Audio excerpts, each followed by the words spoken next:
పెద్ద ఎత్తున వేలాది మంది వైఎస్ఆర్ కాంగ్రెస్ పార్టీ యువత విద్యార్థులు ఆధ్వర్యంలో పెద్ద ఎత్తున ఈ ర్యాలీ చేపట్టడం జరిగింది. ఈ నిరసన కార్యక్రమానికి ప్రధానంగా 3 కారణాలు. ఒకటి, ఫీజు రీయింబర్స్మెంట్ బకాయిలు ఏదైతే ఇంజనీరింగ్ డిగ్రీ చదివి పేద పిల్లలు చదువులు కంప్లీట్ చేసుకుని బయటకు వచ్చారు. చదువులు కంప్లీట్ చేసుకుని బయటకు వచ్చిన తర్వాత వాటి సర్టిఫికేట్లన్నీ కూడా కాలేజ్ యాజమాన్యాల వద్దే ఉన్నాయి. ప్రభుత్వం నుంచి ఫీజులు చెల్లించలేదు కాబట్టి ఆ సర్టిఫికేట్ పూర్తిగా కాలేజ్ యాజమాన్యం దగ్గరే ఉండిపోయినాయి. ఏళ్ళు గడుస్తూ ఉన్నా కొందరు సంవత్సరం అయింది, కొందరు 2 ఏళ్ళు అయిపోయింది. ఆ విద్యార్థులకి సర్టిఫికెట్లు రావడం ఆలస్యం అవుతుంది, ఉద్యోగాలు రావడం ఆలస్యం అవుతుంది. ఉద్యోగాలు రావడం ఆలస్యం అయితే కెరీర్ ఎఫెక్ట్ అవుతుంది. కాబట్టి ప్రభుత్వం ఇప్పుడైనా మొద్దు నిద్ర లేచి ఫీజు రీయింబర్స్మెంట్ బకాయిలు చెల్లించి విద్యార్థులకు వారికి సంబంధించిన సర్టిఫికేట్స్ ఇంజనీరింగ్ కాలేజీ యాజమాన్యం నుంచి ఇప్పించాల్సిందిగా మనం చేసుకుంటున్నాము. అదేవిధంగా మరొక ముఖ్యమైన అంశము సూపర్ 6, సూపర్ 7లో భాగంగా ఈ ప్రభుత్వము ప్రతి నిరుద్యోగికి, ప్రతి యువకుడికి నెలకు 3,000 రూపాయలు నిరుద్యోగం గుర్తిస్తామని చెప్పి ఎన్నికలప్పుడు హామీ ఇచ్చింది. వారంటీ అని చెప్పి, గ్యారంటీ అని చెప్పి సంతకాలు కూడా పెట్టారు. చంద్రబాబు నాయుడు గారు, పవన్ కళ్యాణ్ గారు అందరూ సంతకాలు కూడా పెట్టించారు. మరి ఈ ప్రభుత్వం వచ్చి 26, 27 మాసాలు దాటిపోయింది. ఇప్పటి వరకు ఏ ఒక్క యువకుడికి కూడా నెలకు 3,000 రూపాయలు ఇచ్చిన దాఖలాలు లేవు. వారు ఇచ్చిన హామీ కోసం ప్రతి నిరుద్యోగి, ప్రతి యువకుడు ఎదురు చూస్తూ ఉన్నాడు. మిమ్మల్ని అధికారంలోకి తెచ్చింది మీరు నిరుద్యోగ వృత్తి ఇస్తారని, లేకుంటే ఆడబిడ్డ మీద ఇస్తారని, లేకుంటే 50,000కి పెన్షన్ ఇస్తారని మిమ్మల్ని అధికారంలోకి తెచ్చినారు. మీరు అది ఏమీ అమలు చేయకుండా ఒట్టి మాటలు చెప్పడం కరెక్ట్ కాదనే విషయాన్ని కూడా తెలియజేస్తూ తప్పనిసరిగా వెంటనే 3,000 రూపాయల నిరుద్యోగ వృత్తి రిలీజ్ చేయవలసిందిగా, రాష్ట్రంలోని నిరుద్యోగులకు రిలీజ్ చేయవలసిందిగా మనవి చేస్తూ, మూడోది మరీ ముఖ్యమైన కారణము డిఎస్సిలో జరిగిన అవకతవకలు.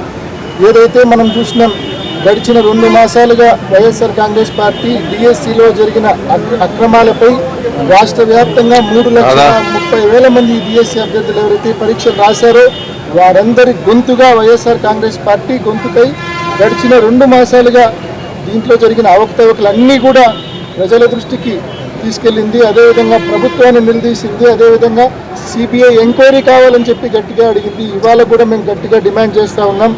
లోకేష్ గారిని, చంద్రబాబు నాయుడు గారిని, పవన్ కళ్యాణ్ గారిని డిమాండ్ చేస్తూ ఉన్నాం.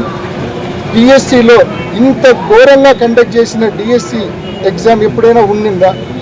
ఒకసారి ఆలోచించమని ప్రతి ఒక్కరిని కూడా కోరుతూ ఉన్నాం.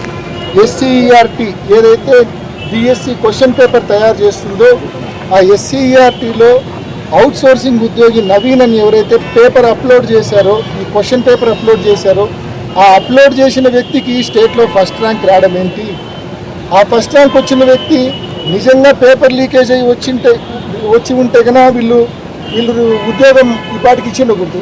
నిజంగా పేపర్ లీకేజ్ కాకుండా ఉంటే కన్నా ఇచ్చిన అంటే అతనికి కారణం ఏదైనా ఉద్యోగం ఇవ్వకుండా పక్కన పెట్టేసినారు. అతను ఉద్యోగం ఇవ్వకుండా అంటే ఉద్యోగం ఇవ్వకుండా పక్కన పెట్టేసినారంటే ప్రత్యక్షంగా పరోక్షంగా ఈ ప్రభుత్వం ఒప్పుకుంటా ఉంది పేపర్ లీకేజీ జరిగిందని చెప్పి.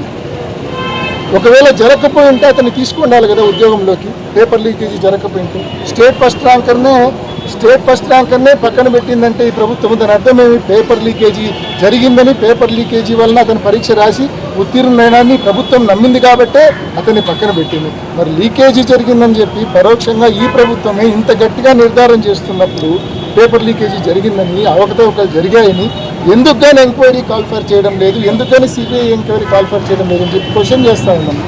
అదేవిధంగా స్పోర్ట్స్ కోటాలో మామూలుగా గతంలో స్పోర్ట్స్ కోటాలో ఉద్యోగం రావాలన్నా డిఎస్సిలో ఎగ్జామ్ రాయాలి, క్వాలిఫై కావాలి. కానీ దాన్ని ఓవర్కమ్ కావడం కోసము ఈ గవర్నమెంట్ కూటమి ప్రభుత్వము జివో నెంబర్ 4, జివో నెంబర్ 47 ఈ 2 జివోల ఆధారంగా పూర్తిగా అంటే స్పోర్ట్స్ కోటాలో ఉద్యోగాలకు అప్లై చేసేవాళ్ళు డిఎస్సి రాయాల్సిన అవసరమే లేదు, ఎంట్రన్స్ ఎగ్జామ్ రాయాల్సిన అవసరమే లేకుండానే స్పోర్ట్స్ కోటాలో వాళ్ళకు ఉద్యోగాలు వచ్చే పరిస్థితి తీసుకొచ్చారు. అంటే ఇది ఎంతవరకు కరెక్టు? డిఎస్సి ఎగ్జామే రాయకుండా టీచర్ పోస్ట్ రావడం ఏంటండి? ఇది ఎక్కడి విడ్డూరం అసలు? ఇది అక్రమం కాదా? ఇది అవకతవక కాదా? ఆలోచించమని కోరుతా ఉన్నాం.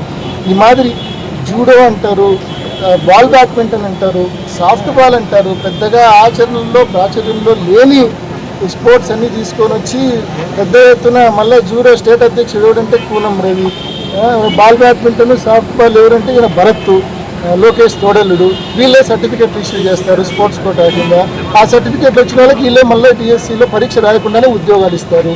ఇంత ఘోరంగా అవకతవకలు జరిగిన దాఖలాలు గతంలో ఎప్పుడు చూడలేం మనం. మళ్ళా ఎక్కడ పరీక్ష రాయకుండానే డిఎస్సిలో ఉద్యోగం వస్తే, టీచర్ ఉద్యోగం వస్తే ఎక్కడ భవిష్యత్తులో ప్రాబ్లం అవుతుందో, ఎక్కడ సెలక్షన్ అయినాక ఎవరైనా కోర్టుకు పోతారేమో అనే భయంతో మళ్ళా ఈ 2 జీవోలు కొట్టేస్తూ మళ్ళీ జీవో నెంబర్ 74 ఒక జీవో ఇచ్చింది. ఇంత సెలక్షన్ అయిపోయిన వెంటనే ఏ ఒక్క అభ్యర్థి మళ్ళీ హైకోర్టుకు పోయి ఈ నియామకాల పట్ల స్టే తీసుకొని రాకుండా వెంటనే జీవో 74 ఇచ్చి ఇంత ఘోరంగా ప్రభుత్వము. ప్రతి ఒక్కరు కూడా ఆలోచించండి. ఒక నిరుద్యోగి, ఒక విద్యార్థి ఎంతో కష్టపడి లక్షల రూపాయలు ఫీజులు కట్టి ట్రైనింగ్ తీసుకొని ఏళ్ల తరబడి ఎదురు చూసి పరీక్షలు రాసి ఉద్యోగం తెచ్చుకోవాలనుకుంటాడు. ఇంత ఘోరంగా నోటిఫికేషన్ ఇచ్చి, ఇంత ఘోరంగా జీవోలు ఇచ్చి, ఇంత ఘోరంగా అవకతవకలు అక్రమాలు చేసి నిరుద్యోగులకు, విద్యార్థులకు కొట్టగొట్టడము, వారి జీవితాలను నాశనం చేయడము ఎంతవరకు కరెక్ట్ అని చెప్పి ప్రతి ఒక్కరు కూడా ఆలోచన చేయవలసిన అవసరం ఉంది. అందుకనే మేము గట్టిగా అడుగుతా ఉన్నాం, లోకేష్ గారు మీరు రాజీనామా చేయాలా, సిబిఐ ఎంక్వైరీ, డిఎస్సి అక్రమాలపైన సిబిఐ ఎంక్వైరీ వేయాలా, నిజాలు నిగ్గు తేల్చాలా. నిజాలు నిగ్గు తేలే వరకు లోకేష్ నిజంగా యువకుడు, లోకేష్ అనే వ్యక్తి యువకుడు, ఇంకా రాజకీయ భవిష్యత్తు ఉన్న వ్యక్తి.